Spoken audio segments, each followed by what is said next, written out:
Everyone, welcome back to our channel. कसे आहात तुम्ही सगळे? माय आणि आवरमध्ये जरा कन्फ्यूज झाली पिया, पण तिला तुमचं स्वागत करायचं होतं म्हणून व्हिडिओच्या स्टार्टिंगला म्हटलं तू जरा व्हॉइस ओव्हर कर.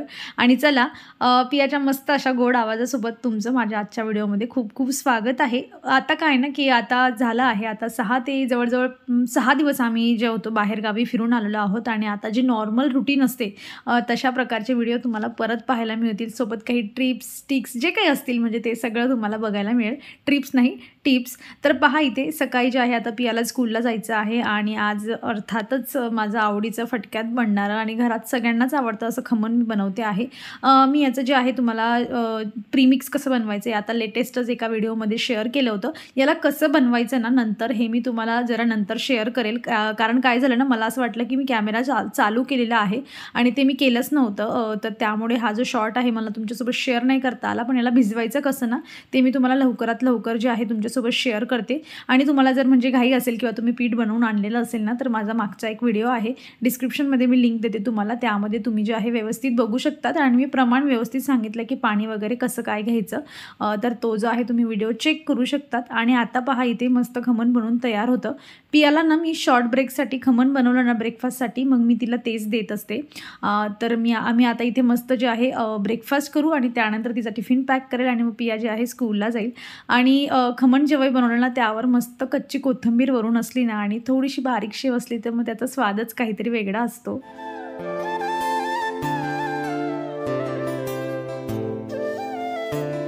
आज टिफिनसाठी पियाला ना गवारची भाजी बनवली होती. सो जरा म्हणजे आमचं दुपारचं जेवण पण यातच होईल, एक्स्ट्रा काही मला बनवायची गरज पडणार नाही. आणि त्यामध्ये म्हणजे कढीपत्ते वगैरे असले ना किंवा मिरची टाकून काही बनवलेलं असलं तर मग मी ते पूर्ण तिला व्यवस्थित निवडून देते, जेणेकरून तिला खाताना जे आहे टेन्शन नको. नाहीतर मग ते इतकूसं एक कढीपत्ता जरी तिला आला ना मग खूप तिचे नाटकं असतात, मम्मा तू व्यवस्थित काढून देत नाही मला. आणि मग जेवताना तिचा जरा मूड ऑफ होतो म्हणून मी तिला व्यवस्थित निवडून देते. आणि कधीतरी तिला स्वीट पाहिजे असतं म्हणून मग मी तिला कुकीज वगैरे असं काहीतरी देऊन देत असते. नाहीतरी मग तिला विचारते मी आधी की पिया तुला काही स्वीट पाहिजे का, हो म्हटली तरच देते, नाहीतर मग उगाच मी एक्स्ट्राचं तिला शुगर जे आहेत फूड जास्त अवॉइड करते. सो असा छोटा टिफिन मोठा टिफिन सगळं जे आहे पियाचं आता पॅक करून झालेलं आहे.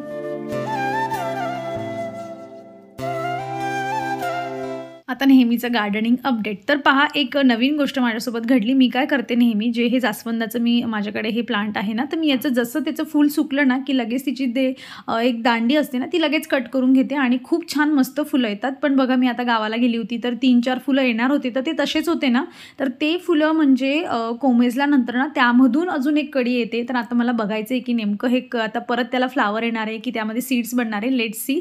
गुलाबाच्या झाडाला खूप जास्त पाणी झाल्यामुळे आणि हे सदाफुलीच्या झाडाला खूप जास्त पाणी झालं, कारण की भावाने पाणी टाकलं आणि 2-3 दिवस सलग पाऊस चालू होता, त्यामुळे ते पाणी काही सुकलं नाही आणि मग रूट्स लगेच खराब व्हायला लागतात. असे 2 जे प्लांट्स आहेत ते माझे खराब झाले. इथे पियाला मी बाय करत आहे. नेहमीचं तिला हवं असलेलं फूल जे आहे तिला मी इकडून देते.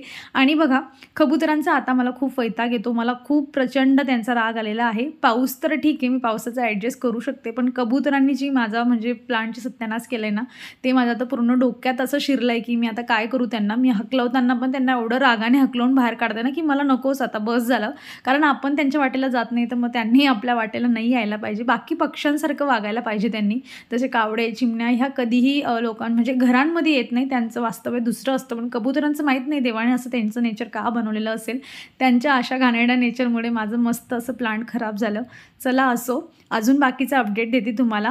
हे पण फूल जे आहेत व्यवस्थित छान जे आहे आता यांना कंपोस्टची गरज आहे, जेणेकरून नवीन येणारे फ्लावर जे आहेत ना माझे ते अजून छान मोठे येतील. दाखवेल मी तुम्हाला काय काय कसं कसं करते. आणि पहा, इथे जे काही 2-4 सीट ग्रो झाल्या होत्या ना पालकच्या, तर त्या अशा पद्धतीने आता स्लोली ग्रो होत आहे. भावाने काय केलं, थोडं कमी पाणी टाकायला सांगितलं तर खूपच कमी टाकलं त्याने. आता बघूयात पुढे काय होतं. बेबी सनरोज पण मस्त जसं मी लावून गेली होती कटिंग, सगळ्या कटिंग खूप छान मस्त ग्रो करत आहेत. आणि पावसाच्या पाण्यामुळे अजून एक प्लांट खराब झालं, ते म्हणजे हे अलामंडाचं. कारण काय होतं ना की हे कोपऱ्याला आहे, जेव्हा पाऊस येतो ना यामध्ये पाणी पडतं आणि मी घरी असली ना मग मी काय करते, यावर जरा प्लास्टिकची पिशवी वगैरे ठेवते, कारण मी हे बकेटमध्ये लावलं आहे आणि खूपच हेवी आहे. म्हणजे पाणी टाकलं ना की अजून जास्त हेवी होतं. सो पाणी याचं सुकत नाही आणि पाहिजे तसं ऊन पण नाही आहे. पडलं तरी 5-10 मिनटं ऊन पडतं आणि लगेच जातं, त्यामुळे ही माती सुकत नाही आहे. सो तुम्हाला जर म्हणजे प्लांट्स वाचवायचे असतील तर पाण्याचं प्रपोर्शन खूपच विचार करून टाकायचं. एक साधी गोष्ट असते, यामुळेच आपले प्लांट जे असतात ना जास्त खराब होतात. आणि माझ्या गार्डनमध्ये सगळे जे मस्त असे छान फ्लावर्स तुम्ही ब्लूम होताना बघत असतात, यांचं रहस्य मी तुमच्यासोबत नेहमी शेअर करत असते. वेगवेगळ्या गोष्टी ट्राय करत असते. पण तुम्हाला हे सगळं जमत नसेल, काही प्लांट्समध्ये नवीन ॲडिशन करताना तुम्हाला जर भीती वाटत असेल, तर मी एक कंपोस्ट तुम्हाला नेहमी सजेस्ट करते. मी डिस्क्रिप्शनमध्ये त्याबद्दल पूर्ण डिटेल तुम्हाला देते. हवं असेल तर तुम्ही चेकआउट करू शकता. त्यांच्यासोबत कॉन्टॅक्ट करा. मी दिलेला कोड यूज करा. तुम्हाला 100 रुपये जे आहेत ऑफ होतील आणि ते तुम्ही कंपोस्ट घरी बसून मागवू शकतात मस्त.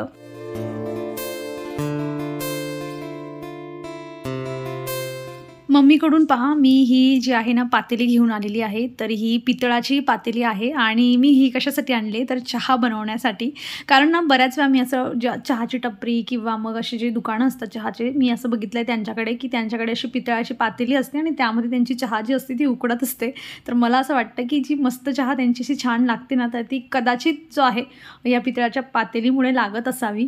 त्यांच्याकडे मसाला चायपत्ती असू शकते चांगली, पण एक जो ॲडिशनल अजून फ्लेवर असतो ना तो या पातेलीमुळे येतो असं मला वाटतं. म्हणून मी जी आहे ही पातेली घेऊन आली आणि तुम्हाला मी दाखवलंच होतं त्यांचं घर जे व्यवस्थित क्लिनिंग वगैरे केली, त्यामध्ये अशा बऱ्याच वस्तू निघाल्या आणि मम्मी काही यूज पण करत नव्हती. सो मी आधी तिथे ट्राय केलं की यामध्ये खरंच चहा चांगली बनते की नाही म्हणून. आणि मला त्या दिवशी चहा जरा आवडली. म्हटलं चला आता हिला घेऊन जाऊयात आणि मी आता सोबत आणली आणि एक्साइटमेंट थोडी जास्त आहे चहा पिण्याची. सो अर्धा कप का चहा असे ना दिवसाची अजून छान मिळाली तर अजून जास्त फ्रेश वाटतं. आणि चहा माझा जो आहे आवडीचं पेय आहे, म्हणजे मला पाहिजेच. एक टाईम तर मी घेतेच, मग ते अर्धा कप का असो ना. आणि काय होतं ना, यामध्ये लवकर चहा उकडते आणि लवकर बनते पण, त्यामुळे गॅस पण खूप कमी यूज होईल माझा आता. आणि पहा, तिकडून गावाकडून येताना ना जे आहेत मावा पाव तिकडे खूप मस्त मिळतात, स्वस्तही असतात आणि लागायला खूप टेस्टी लागतात. आणि ह्यावेळेस मी जरा जास्त घेऊन आली आहे.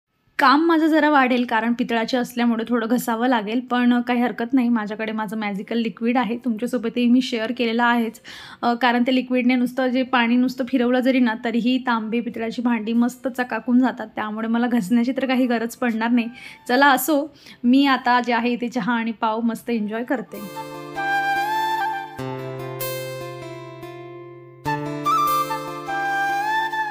ॲक्च्युली ना कालच्या दिवशीच मला केसांना तेल आणि मस्त वॉश करायचं होतं, पण काल माझ्या डोळ्यासमोर फक्त घरातली कामं जी होती ना ती फिरत होती. सगळे बॅग्स वगैरे अनपॅक करायचे होते म्हणून मी काल स्किप केलं. पण आज आता जे आहे इथे मस्त हेअरला मस्त चंपी करते आणि त्यानंतर आरामशीर हेअर वॉश करेन. आणि पहा, मी आता हे दाखवण्यामागचं रिझन असं की माझं हेअर ऑइल जे आहे जे मी घरीच बनवते ते आता संपलेलं आहे. एक नवीन पद्धतीने हेअर ऑइल बनवावं लागेल, कारण मी काचेच्या बॉटलमध्ये हेअर ऑइल बनवत असते आणि बऱ्याच वेळा तुमच्यासोबत हे शेअर पण केलेलं आहे. पण आता ऊनच नाही आहे, त्यामुळे त्या पद्धतीने मला बनवता येणार नाही. तर एक नवीन पद्धत जी आहे तुमच्यासोबत मी आता शेअर करेल, म्हणजे आता नाही, उद्या नाही तर म्हणजे त्याच्या पुढच्या व्हिडिओमध्ये शेअर करते तुमच्यासोबत. म्हणजे ह्या हेअर ऑइलमुळे ना आणि आवळ्याच्या ज्यूसमुळे मला असं वाटतं की माझे हेअरफॉल अजिबात जो होत नाही ना त्याचं रिझन ना हे ऑइल आणि आवळ्याचं ज्यूस असू शकतं आणि तेच आहे. मला याची खात्री आहे, कारण ना आमच्याकडे खूप जास्त हार्ड वॉटर आहे आणि हार्ड वॉटरमुळे 2 केसांचे प्रॉब्लेम आमच्या पूर्ण एरियामध्ये तुम्ही कुणालाही विचारा सगळ्यांनाही प्रॉब्लेम आहेत. हार्ड वॉटरमुळे केस गळतात, खूप जास्त गळतात. आणि दुसरं म्हणजे थोडा फ्रिझीनेस येतो, कारण त्याच्याने आपण हेअर वॉश करतो त्याच्यावर एक हार्ड वॉटरची जी लेअर असते ती बनते आणि त्यामुळे थोडा फ्रिझीनेस येतो. आता तो फ्रिझीनेस तर आहे, त्याला मी एवढं काही जास्त करू शकत नाही, म्हणून मी हेअर स्पा वगैरे जे आहे ते ट्राय करते, पण मला अजिबात हेअरफॉल होत नाही.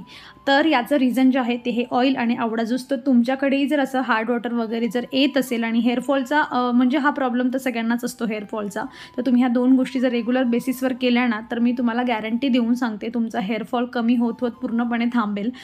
तर बघा, मी ऑइल लवकरच तुमच्यासोबत शेअर करते, तोपर्यंत तुम्ही आवळा ज्यूस जो आहे तो एन्जॉय करू शकतात.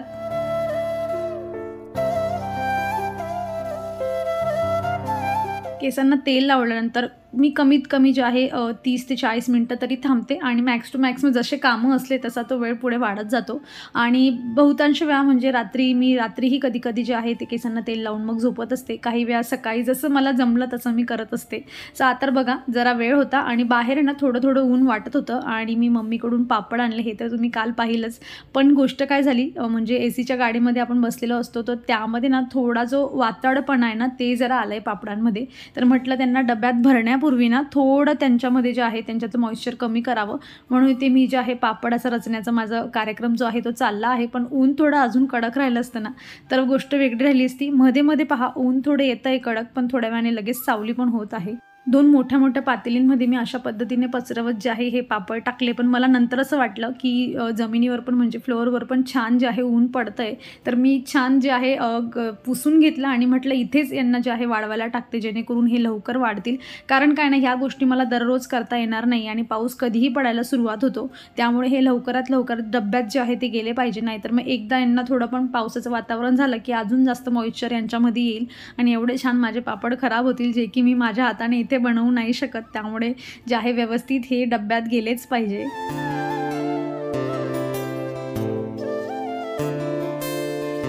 खूप अशी काही स्किन केअर माझी रुटीन वगैरे नाही आहे. फक्त मी आता जी आहे एक गोष्ट रेग्युलर फॉलो करते, ती म्हणजे अंघोळ वगैरे झाल्यानंतर किंवा फेसवॉश वगैरे केल्यानंतर ना नॉर्मल कुठलंही जे मॉइश्चरायझर असलं, जे थोडं लाईट असलं, खूप जास्त त्यामध्ये ऑइल नसलं ना, तर असं मॉइश्चरायझर मी जरा यूज करते. माझी स्किन ना पिया व्हायच्या पहिले ना म्हणजे थोडीशी ऑइली होती, पण पिया झाल्यानंतर ना थोडं स्किनमध्ये जो आहे ना ड्रायनेस माझा थोडा वाढला. म्हणजे खूप जास्त पण नाही आहे, पण ड्राय असते माझी स्किन जी आहे थोडीशी ड्राय असते. त्यामुळे जे आहे मी मॉइश्चरायझर रेग्युलर बेसिसवर जे आहे ते लावते. तर त्याने मला असं वाटते की थोडा ड्रायनेस जो आहे तो कमी होतो. सो मला असं वाटायचं की जेव्हा माझी स्किन जी होती ना, म्हणजे जेव्हा ऑइली होती तेव्हा असं वाटायचं की ड्राय स्किन जी असते ती चांगली असते. म्हणजे एवढी पण जास्त ऑइली नव्हती, पण नॉर्मल असायची आणि मला असं वाटायचं कॉलेज लाईफमध्ये की ड्राय स्किन जी असते ती चांगली असते. पण आता मला वाटतंय की नाही, ऑइलीच चांगली असते. पुसून नसतं ते ऑइल निघून जातं, पण ड्राय स्किनसाठी जे आहे ना थोडे वेगळे प्रॉब्लेम असतात. असो, यावरही आपण मात करूया लवकरात लवकर, कारण हळूहळू जी आहे ती कमी होते. थोडी स्किन केअर रुटीन जी आहे ती आपण घेतली पाहिजे. भाजी माझी सकाळीच झाली होती बघा, गवारची भाजी बनवली होती. आता फक्त ज्या आहेत चपात्या मला इथे बनवायच्या आहेत आणि त्यासाठी पीठ मळून ठेवलं मी.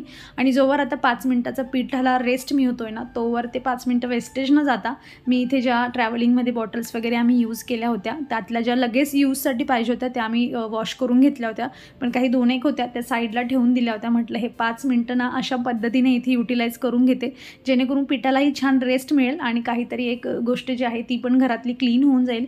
आणि घरातल्या बॉटल्स अशा गोष्टी असतात ना की त्या हळूहळू कालांतराने म्हणजे आपलं दुर्लक्ष होत जातं आणि त्यावर खूप जास्त जे आहे ती घाण बसत जाते. सो मी जस्ट आठवण करून देते तुम्हालाही. मला तर गरज होती खूप जास्त.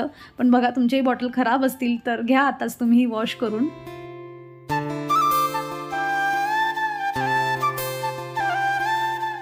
चपाती झाल्यानंतर ना तव्यावरची छान गोष्ट कालपासून माझ्या घरात बनते ना, तिचा स्वादच काही वेगळा आहे. ते म्हणजे मम्मीने दिलेल्या पुरणाच्या पोळ्या.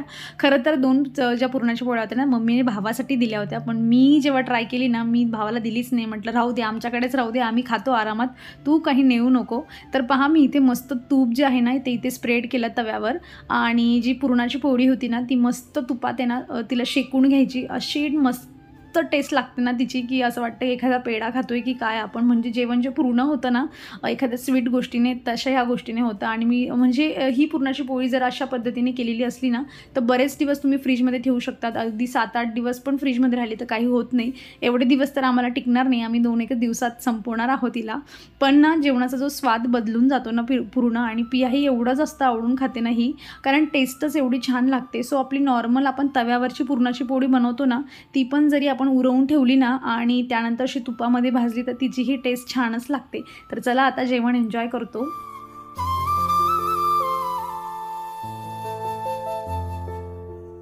पिया आताच मी तिला स्कूलमधून घेऊन आली आणि तिचं जेवण वगैरे झाल्यानंतर ना मला असं वाटत होतं की आता पाऊस पडत जे आहे ते पडू शकतो, म्हणून म्हटलं आता रिस्क घ्यायला नको. तर पियाची हेल्प घेऊन जे आहे इथे डब्यात भरण्याचा प्रयत्न चालू आहे. पूर्ण पापड बसायला पाहिजे अशी माझी खूप इच्छा आहे, कारण की गावाकडून सामान आल्यानंतर ना ऑलरेडी सगळे डबे पॅक झालेले असतात आणि त्यातल्या त्यात हे 4-5 पापडं कुठे ठेवायचं ना त्याचंही टेन्शन जे असतं ते येत असतं. सो ट्राय करते मी इथे की सगळेचे सगळे जे आहे ते इथे बसावे, पण मला माहिती आहे बसणार नाही. तर चला जाऊ द्या, मी माझे इथे एफर्ट जे आहे देण्याचा प्रयत्न करते आणि पूर्ण पापड डब्यात बसवते. तोवर ना तुम्ही व्हिडिओला लाईक करा जर तुम्हाला आवडलेला असेल. नसेल आवडला तरीही लाईक करा आणि चॅनलवर तुम्ही नवीन असाल तर चॅनलला सबस्क्राईब करा, बेल आयकॉनला क्लिक करा, म्हणजे माझ्या व्हिडिओचं नोटिफिकेशन तुमच्यापर्यंत पोहोचेल आणि एकही व्हिडिओ मिस होणार नाही. तर चला मग आपण भेटूया पुढच्या अशाच इंटरेस्टिंग व्हिडिओमध्ये. तोवर तुम्ही स्वतःची काळजी घ्या. So take care friends and bye.